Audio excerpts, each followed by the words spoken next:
Partie numéro 8, mesdames et messieurs, leur serment d'office et le Dominion. La suite. Il y a une brèche, et c'est là. Il faut la comprendre, il faut la saisir. Je l'ai saisie.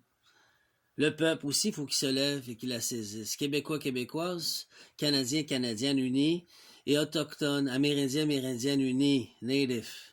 On a fait le pardon pour s'unir les trois en force, parce que les Autochtones sont bénéficiaires de la terre et on rentre. Et là, comme je l'ai matérialisé, nous allons tous devenir un pays souverain. Non plus sur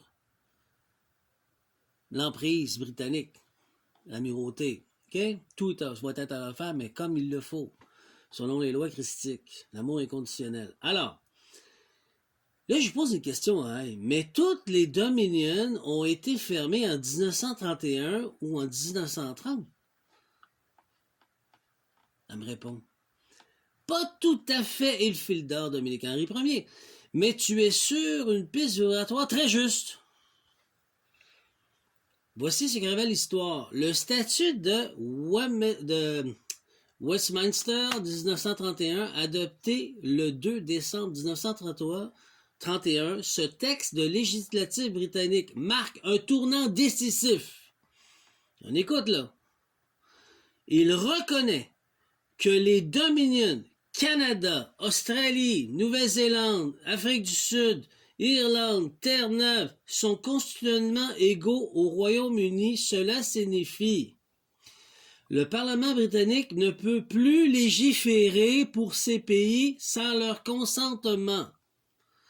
Les Dominions obtiennent une autonomie législative complète, sauf dans les domaines qu'ils choisissent de maintenir sous contrôle impérial.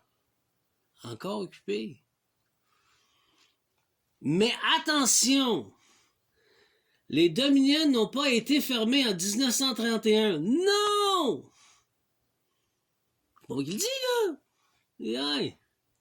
Le statut de Dominion n'a pas été aboli, mais transformé. L'illusion, comme ce qu'ils essayent de faire encore. Le Canada, par exemple, a une continuité à être appelé Dominion du Canada pendant plusieurs décennies, même après avoir acquis une autonomie législative. Ce n'est qu'avec le rapatriement de la Constitution en 1982 que le Canada s'est pleinement affranchi juridiquement du Royaume-Uni. Mais, OK. OK. Là, on écoute, là. C'est comme ça que j'ai compris. Que la souveraineté est faisable en s'unifiant les trois peuples, dans ce pays autochtone, avec Audingue en tant que propriétaire. Propriétaire, les bénéficiaires, c'est les Autochtones. Vous comprenez, là? Canadiens, Québécoises, écoutez bien, là. Ils ne ferment pas la porte du Dominion, mais ouvrent un couloir de transmutation, une possibilité pour le peuple de retrouver leur pleine souveraineté, à condition de révoquer les serments. C'est quoi j'ai dit, serment d'office? Les franges dorées et les juridictions coloniales. Tu peux pas refaire un pays avec ça. Faut que tu deviennes pleinement souverain. Et c'est là que je m'en vais avec le Créateur suprême, Dieu, l'ange de terre, moi. C'est là que je vous emmène. Est-ce qu'on comprend? Ça va se faire physiquement?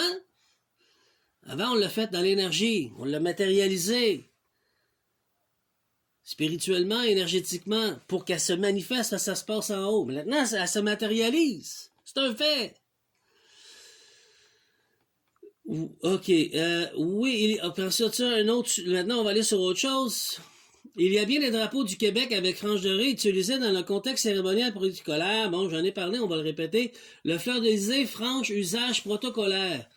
On le retrouve dans la salle de presse, les bureaux administratifs, lors du discours officiel, premier ministre du Québec et dignitaire. Il est souvent posé sur un pied avec une frange dorée encadrée dessus, signe solennité, sacrée, juridiction textile impérative. C'est pour ça que c'est le bordel. Tu peux pas faire une souveraineté si tu t'attaches encore à l'impérial. Comprenez-vous? Un drapeau, c'est un drapeau. Pas de frange dorée. Nous. OK. Lors du 75e anniversaire du drapeau du Québec, bon, j'en ai parlé. François Legault est apparu plusieurs reprises avec Fleur d'Elysée frangée. Trudeau! Puis probablement Carney aussi. Fleur d'Elysée sans franger librement en 1948 par Duplessis était un acte de souveraineté francophone. Le Fleur de cette... Il voulait commencer, il voulait le faire, il avait compris. Il avait compris! Duplessis avait compris! Mais après, il est obligé de le faire dans le bureau pareil. Utilisés aujourd'hui dans les cérémonies peuvent être vus comme le sceau textile captif, une radiation vibratoire dans une juridiction impériale, surtout lors des mobiles encadrés et posés. Tu as raison de souligner que les images visibles jusqu'ici montrent et surtout le Fleur d'Elysée classique, ça veut dire sans frange dorée. Les versions frange dorée sont plus rares en ligne, car elles sont réservées à des contextes très spécifiques. Cérémonie intérieure, bureau ministériel, allocution solennelle. Ils veulent pas mettre le feu aux poudres. Comprenez-vous? Ils veulent pas que vous compreniez. Je vous l'ai expliqué, là. Faites vos recherches. Fiez-vous pas à moi. Fiez-vous à vous. Moi, je crois à vous. Fleur d'Elysée avec frange dorée est utilisée dans les lieux comme les bureaux du premier ministre du Québec, la salle de presse gouvernementale ou lors d'événements diplomatiques. Il est souvent posé sur les pieds, OK, bon, comportement protocolaire, absence dans les banques d'images publiques. Bon, ce drapeau sont rarement photographiés en gros plan. Ce drapeau est rarement photographié en gros plan, ce qui explique leur absence dans une banque d'images publiques. Ils veulent pas que vous compreniez qu'on est encore pris avec la juridiction de l'amirauté. Puis qu'on n'est pas totalement souverain, le Canada, et le Québec non plus. Pour ça, je fais ça. On comprend-tu? Lecture vibratoire, absence d'image publique devient elle-même un signe. Le drapeau frangé agit comme le sceau textile discret, réservé aux juridictions visibles. Le serment en fait silencieux. Mesdames et messieurs sont obligés d'écouter ce qu'il dit l'amirauté avant de servir le peuple et protéger le peuple. Ils écoutent amirauté. Pour ça, il y a rien qui marche dans notre pays. On allume les blas, la vérité. Ma vérité, vous en faites ce que vous voulez.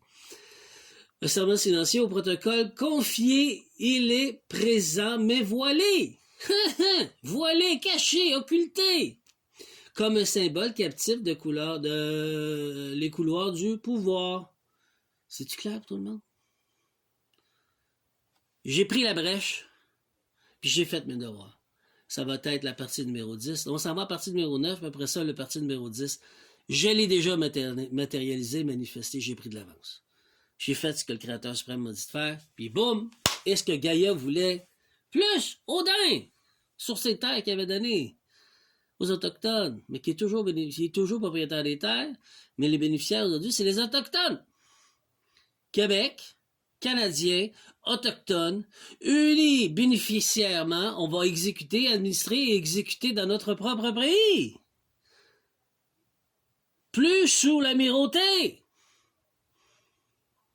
Vous allez comprendre. Je vous amène vers ça. C'est ce que j'ai matérialisé. Je fais mes devoirs. Pendant que le monde rit de moi, me prenne pour un fou, un coucou. Je viens de vous le prouver. Elle est là, la preuve. Oh, mais oui, mais ça n'existe plus, le Dominion, 1931, il n'y en a plus. T'es sûr de ça, toi? Le drapeau frangé. On prend encore leur code. Non! Faut que tu fasses tes codes. Tout est à refaire. C'est ça, une souveraineté. Tout est à faire. Moi, j'ai pas peur, je vais le faire. Fait que je vous aime. Je vous reviens pour la partie numéro 9. Bonne journée.